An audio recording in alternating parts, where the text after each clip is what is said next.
So today we're going to study the gravitational collapse from the point of view of conformal diagrams. But before that, again, I want you to have a general idea of what this means in a more general context. What I always tell to my students is that they must keep their feet on the ground and do not allow themselves to become short-sighted because of looking at another point of the problem.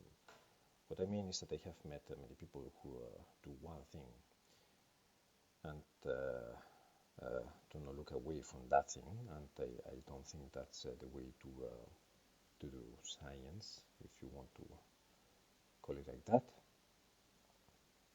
And it seems to be a common disease among many researchers I know. In any case, I don't want to get into philosophy, but the phenomenon that we will discuss today is a simplified, of course, idealized concept of a real process which takes place everywhere in nature. The real one, so the counterpart that nature offers us, is much more complex, but of course the idealization allows us to understand the fundamentals of the process, and then step by step you add layers of complication. It was Lyndon Bell in his book, in an article from 1974, I believe, who said that only a fool tries to solve the whole problem when he has not even understood the simplest idealization. These are not my words, but I fully agree with them. Now, the gravitational collapse plays a fundamental role in nature. You probably have realized that in nature things tend to form spherically. In spite of Earth flatters, and those are a clear sign that Spengler was right in his book, the Untergang des Abendlandes, the decadence or the decay of the Western. Any initial distribution of matter will collapse to form a higher density clumps. And these clumps are spherical, like our Earth. This is how you form clusters of galaxies, galaxies themselves, globular clusters, stars, brown dwarfs, planets, etc. A cloud of interstellar matter will collapse to form a star, and actually we do see these things using optical telescopes. We see these stellar nurseries where stars are born. We have a large amount of gas, and you reach some given mass, the star will start to collapse. By doing so, the cloud will start to fragment, so the outer regions of this cloud will start to cool down, so you will form some structure here because of instabilities, and then you will start to form like clumps of matter all around the cloud. And this is how you form the stars in the cloud. This compression of matter increases temperature at the center of the object to the point of triggering thermonuclear fusion. I mean, if this cloud was representing the formation of one star, I started talking about an ensemble of stars. But the process is similar. So if this cloud is the progenitor of one star, because of gravity, you have two competing forces. On the one hand, you have gravity. Gravity is trying to push this cloud radially towards the center, and by doing so, at the inner region of this cloud, has its temperature increasing to the point of, leading to thermonuclear fusion. So you create a star. This fusion creates an outward thermal pressure, so something that will try to fight gravity, and that will stop the collapse of the star. So you will have something, which I'm going to describe as a, in a first order approximation as a sphere, which is in equilibrium. On the one hand, we have this pressure pushing outside, and on the other hand, we have gravity trying to make the star collapse. And the star, or this object, is in equilibrium, and it can actually last for a very long time in equilibrium. When the energy source is depleted at the center of the star, the collapse will resume, which means that it will contract to a smaller object until a new source of energy at the center of the star emerges, and again it can fight back gravity by trying to expand, while gravity continues, because it's very stubborn, to push the whole thing towards the center.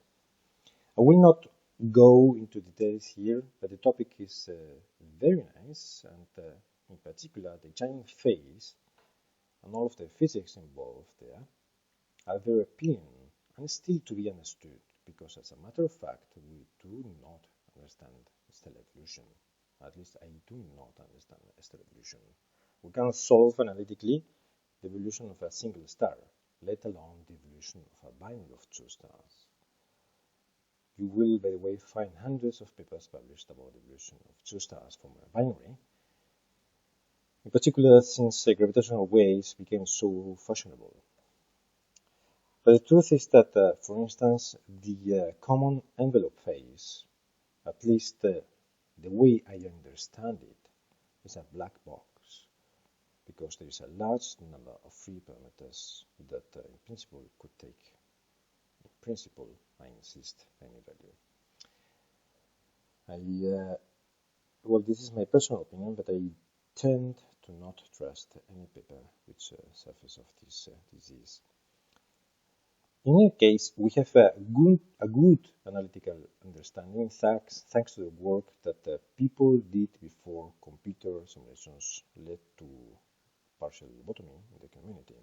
In particular, Newtonian treatment of stellar evolution, including partially some relativistic corrections, is well understood. I recommend, for instance, that you read or you have a look at the book Stellar Structure,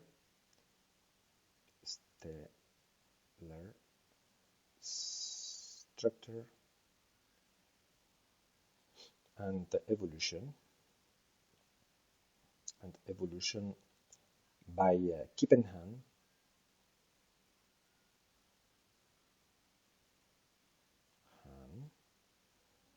Weigert, this is with an E, Weigert, and Weiss. This is a wonderful book. So, depending on the mass and the metallicity of a star, this can and will eventually collapse and form a compact object. We differentiate three different kinds of compact objects. The first one is what we call a white dwarf. In this case, the mechanism responsible for stopping gravity, so something pushing outwards, is electron degeneracy pressure, which is what defines Chandrasekhar's limit. So, Chandrasekhar's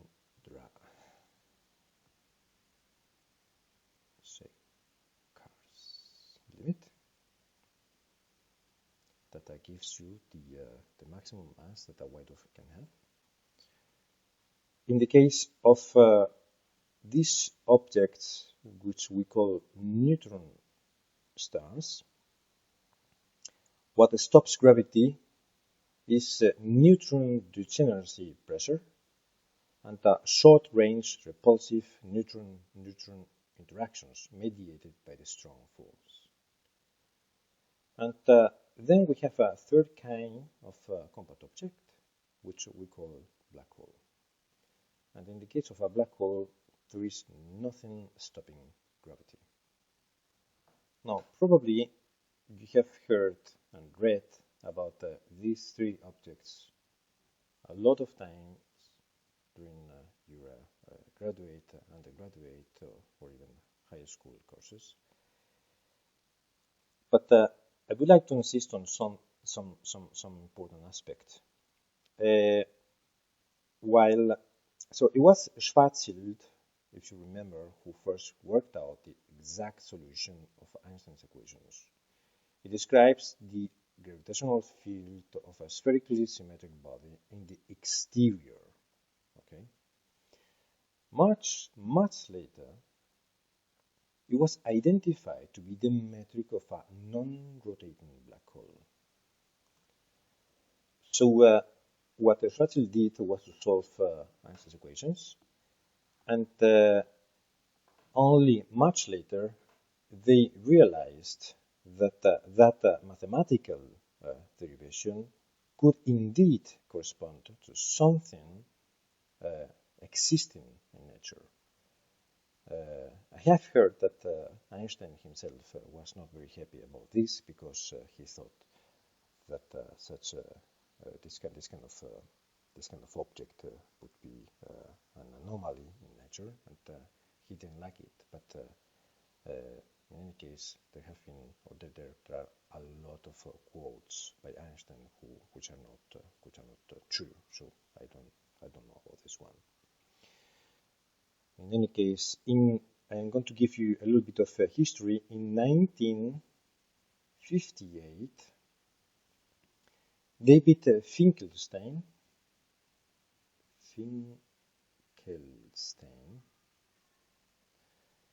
identified the Schwarzschild surface R equals to 2m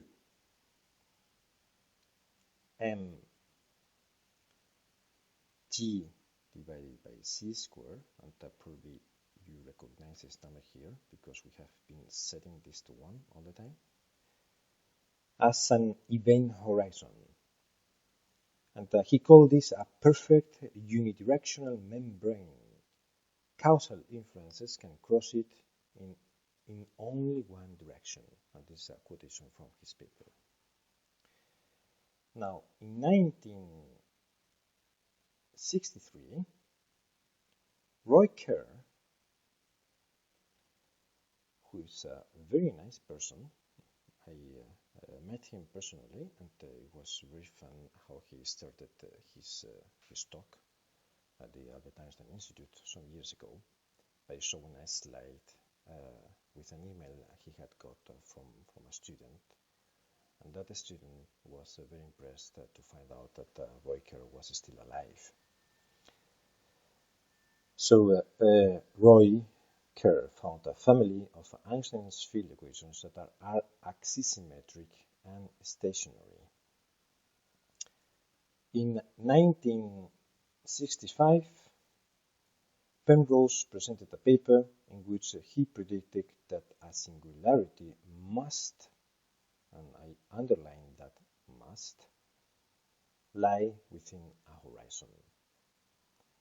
The existence of trapped surfaces will lead to the formation of singularities. The manifold does not extend there. This is something we have discussed in detail, in our hand-wavy detail in previous lectures. It is out of reach, and it does not make sense to ask what is beyond that moment, if you're talking about a Schwarzschild black hole, or place, if you're talking about a Kerr black hole. We have seen this, as I was saying before, in our previous lectures so as to understand conformal diagrams, but remember that in those lectures the black hole, so a family of Einstein's field equations, were assumed to have existed forever. In reality, things are different. In particular, when we draw one of these conformal diagrams for a Schwarzschild black hole, like this one, and we draw this line here, going to this time-like infinite past point, we are admitting that the black hole has been there forever. Now, this is, if you want, as I was mentioning at some point, I don't remember when, this is, or this can be envisaged to be the final state, or the, if you want, the equilibrium state of a family of solutions. But we know that actually, in nature, black holes form because of the gravitational collapse. And again, let me back up a little bit. When I said that you have a gaseous cloud, and that gaseous cloud at some point will, because of irregularities or inhomogeneities, will start to break down here and there and develop, clumps of matter. This is a situation that I would like to stress because I find it very interesting. And in particular, when I was an undergrad, we did this experiment at the laboratory in which we took water, purified water, and we put it in a container which was extremely clean, and we used a Bunsen, what do you call this thing in English? Fire, light.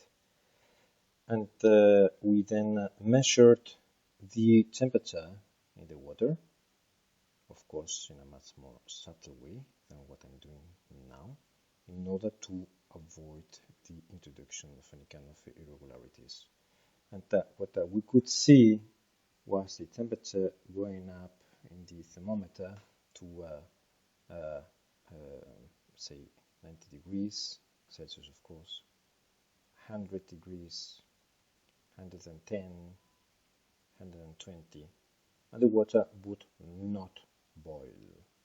Then it would be enough to, just slightly heat the bottle with some iron stick, like this, ping, and in a matter of seconds, this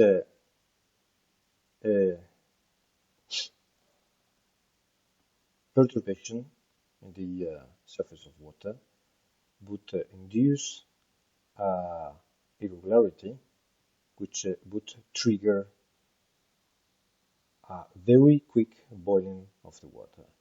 We repeated the experiment, but doing the contrary, by having water and cooling it down to 10, 5 degrees, 0, minus 10, and I think we reached something like a minus 30 degrees Celsius, and the water was completely liquid. Then we dropped a grain of salt into the water, and you could immediately see the water turning into ice in the fraction of a second or so. So we would drop that grain of salt into the water, and immediately we would see this ice forming all around with a different pattern. Now, if you look at the sky, and but I don't want to get into to deviate too much from what I wanted to say. So if you look at the sky in the night, there is a picture that James Peebles was showing in his talk at Astro-GR Cuba 2021. If you go to my webpage and look for workshops, you will find there in the Astro-GR workshop, which we celebrated online in Cuba. He was showing a picture of the South Pole sky, and you can see there basically, well, first of all, you realize that it's kind of homogeneous, so everywhere you see the same pattern, stars, galaxies, everywhere. But here and there, well, you see higher concentration and or low concentration of stars or light points. And the question is, so this is actually, as I understand it, is following a very similar process. If you go back in time to the singularity, which we call the Big Bang, and you know that it's a time-like singularity. So it's a moment in time, it's not a point.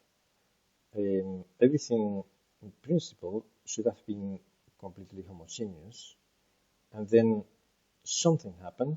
A crystal of salt was dropped from somewhere, and that led to the creation of, high structure things in our universe. Now, what that perturbation was, what that grain of salt was, we don't know. Some people call it inflation. But anyway, let's move on. So, we're going to start with flat spacetime. Flat spacetime looks like this. This should be very familiar now. So this is I naught, this is I minus, I plus, I capital plus, and I capital minus. Actually, these are not i's, there's some kind of, I don't know, cursive i's or j's, I don't know, but in my notation, they are capital i's.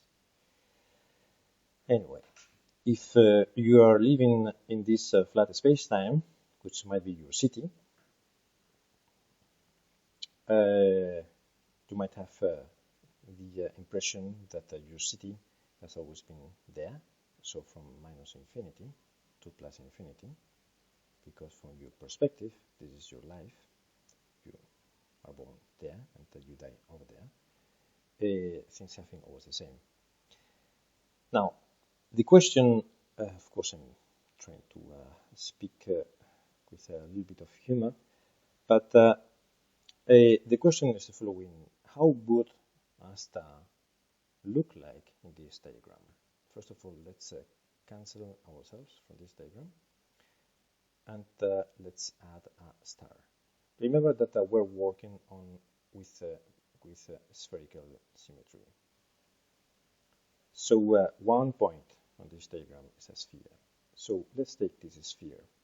Let's look back to a very, very distant time, and let's consider that for whatever process, a star was born over there. Now, how is this star going to move? What is going to be the world line of that star?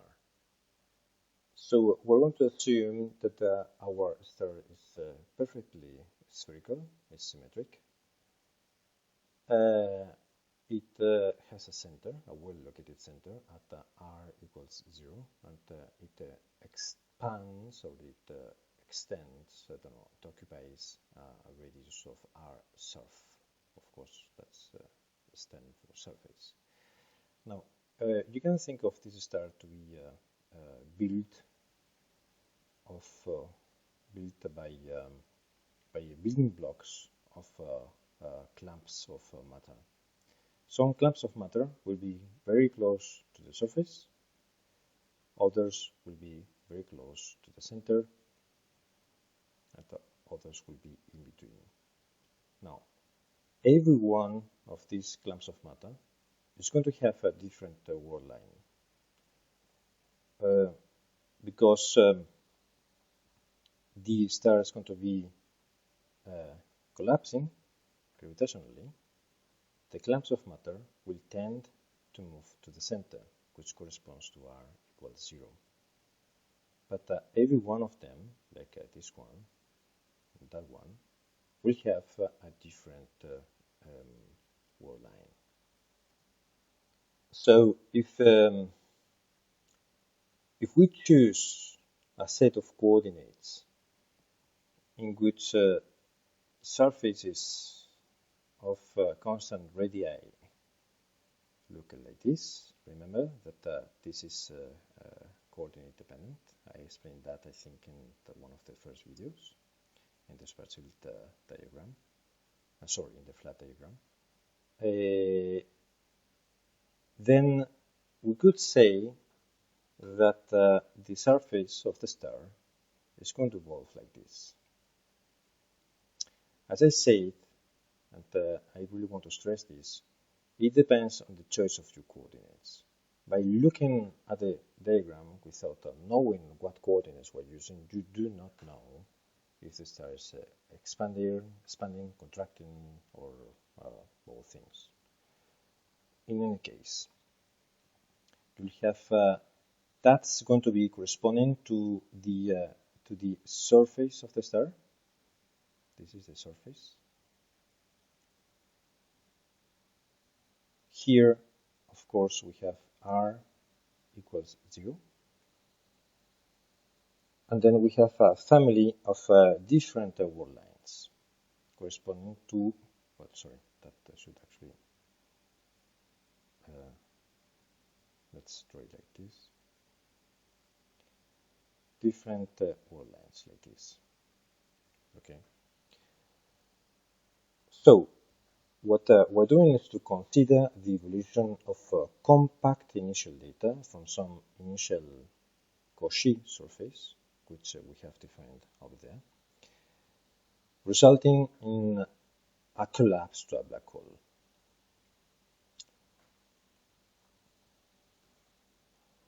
Again, by looking at the diagram, we do not know whether the star is expanding or contracting. It depends on your choice of coordinates.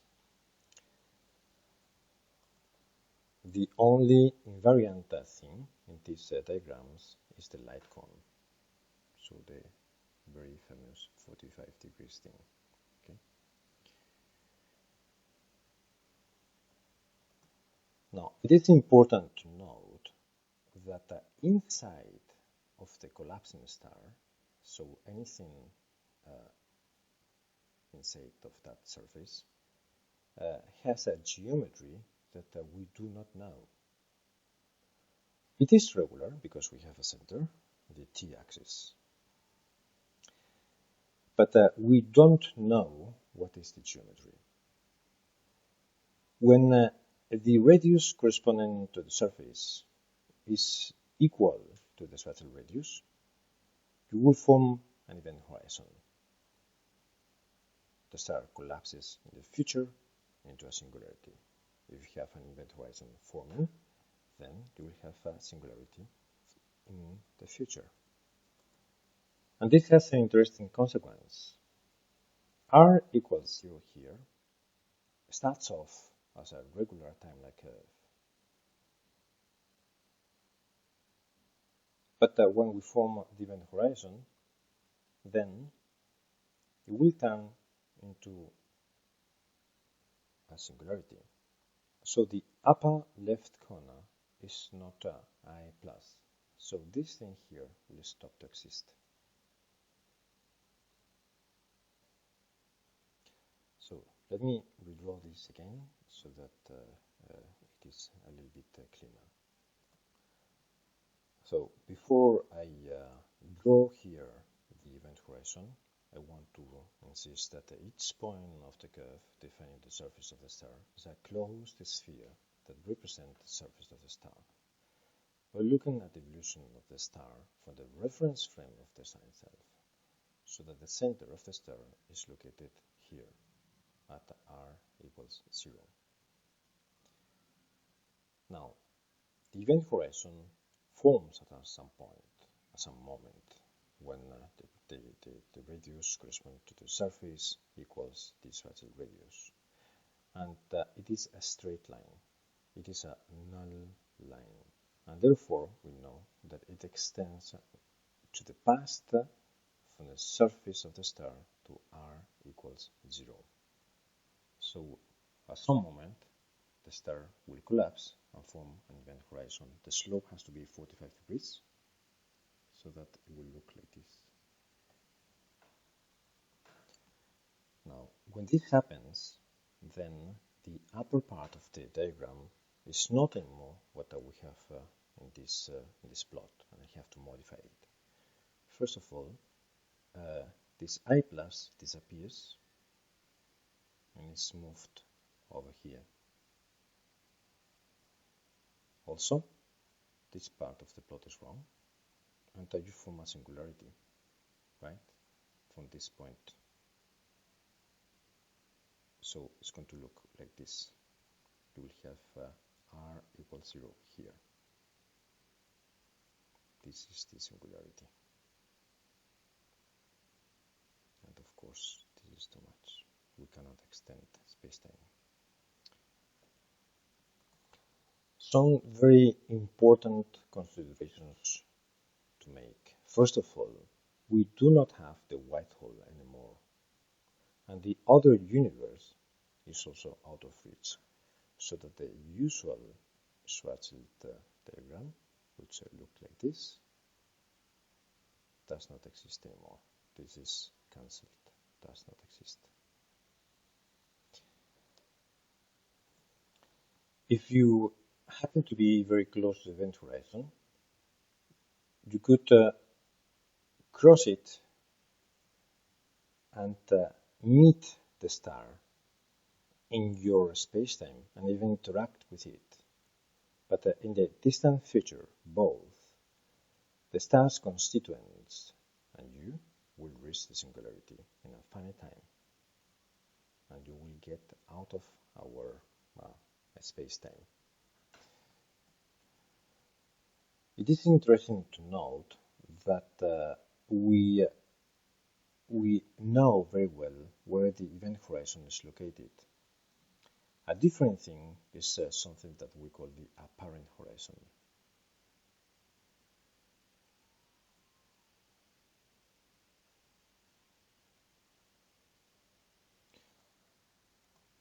The definition of the apparent horizon, which is a usual one when you are trying to solve problems related to general relativity and the interior of black holes, is related to the expansion of congruence of null geodesics.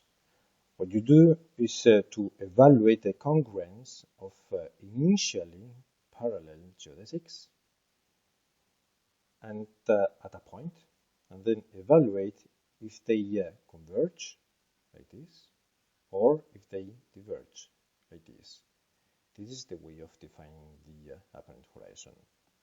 In the Newtonian case, if you are departing from the center of a star, like this,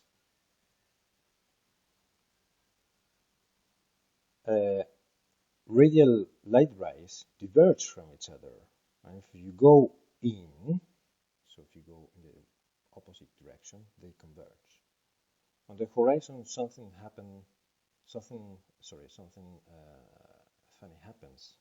Nevertheless, the divergent set, so the divergent light rays, turn into parallel light rays, while the set of light rays going in still diverges. If you cross the horizon, both sets of congruences, those going in and out, converge. So an apparent horizon is something that you measure locally, and it's related to the congruence of light rays. This is our departure point to define a horizon, which is not the event horizon. The event horizon is a global definition. If you're in a static vacuum spacetime, typically in a Schwarzschild, what corresponds to the Schwarzschild solution, the two horizons are always the same.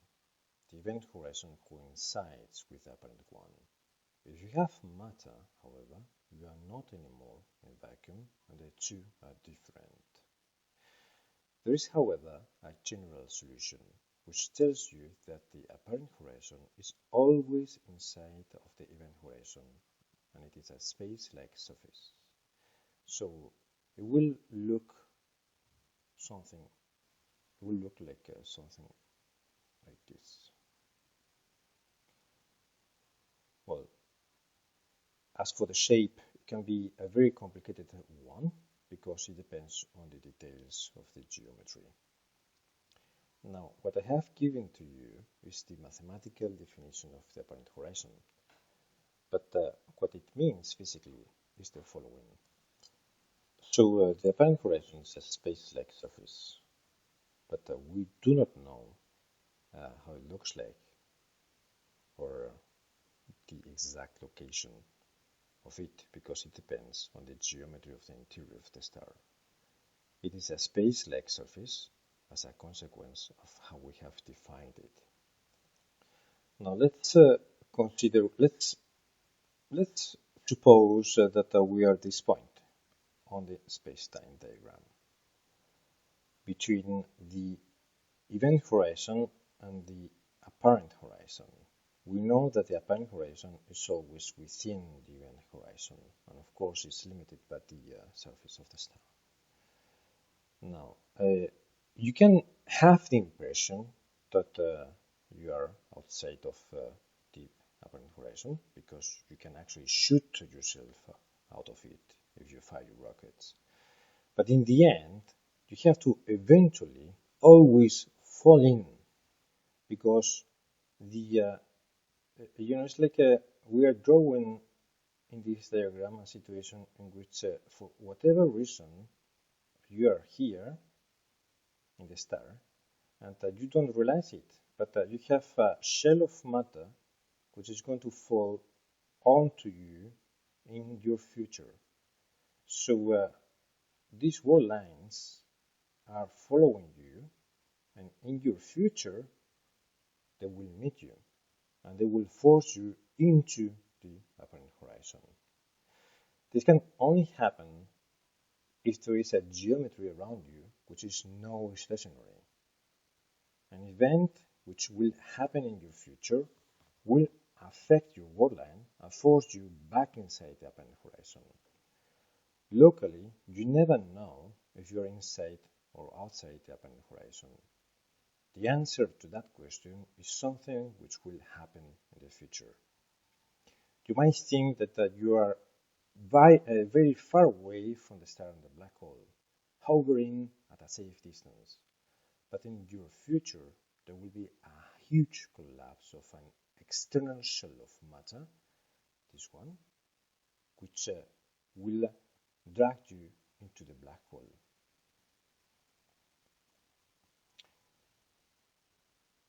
That would be a situation in which you are outside of the event horizon, but inside of the event horizon. That corresponds to that region here that I am marking now. And in order to give you a probably even more dramatic example, let's consider the following situation. This is something that occurred to me, and it really illustrates very well how powerful these diagrams are. So let's start with flat spacetime.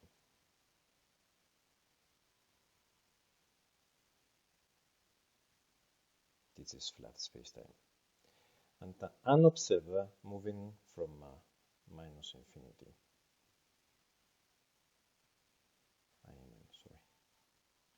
Or, well, even you can set it a bit closer to us, but anyway. So this observer is going to happily move in this space-time without any risk. There is no black hole, etc. and there's nothing unpleasant which is going to happen to you. But later on, for whatever reason, somebody at this null infinity surface might decide to shoot in a null dust column from infinity, very concentrated and dense, so that it is very massive, so that you would move on your world line happily.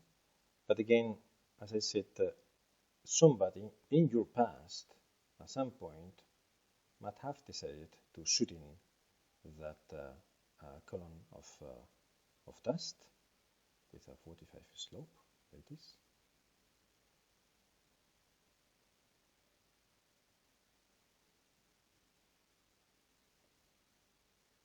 Which will not affect your past, of course, because you are here. But if the column of dust, of null dust, when I'm talking about null dust, what I mean is photons. And photons, because they have energy, they can collapse and form a black hole. So if they form a black hole, then you have a null surface, an event horizon, forming like this. Right? And then you have a singularity forming in your space-time like this. And this part of the diagram does not exist anymore. So what has happened? This is now I plus, it should be a point I plus, and I not. So even if you think that you are perfectly happy and nowhere close to the black hole, as a matter of fact, you have been already within a black hole for some time, and you will hit the singularity in a finite time in your future. As a matter of fact, we, Earth, could be right now inside the event horizon of a very big black hole, and we would not know anything about it. Which is, of course, something to think about. If you realize that the Big Bang singularity is a time-like singularity, like the kind of singularities that you will meet in the future when you fall into a black hole. In any case, this is the end of it. I don't think that there is much more that I can explain to you about conformal diagrams and in the context of black holes. And probably what we will do now is to extend these lectures, these hand-wavy lectures, into a more formal set of mathematical lectures, in which I will try to introduce first the motivation to general geometry via topology with spaces with symmetric. But in any case, thanks and have a good day.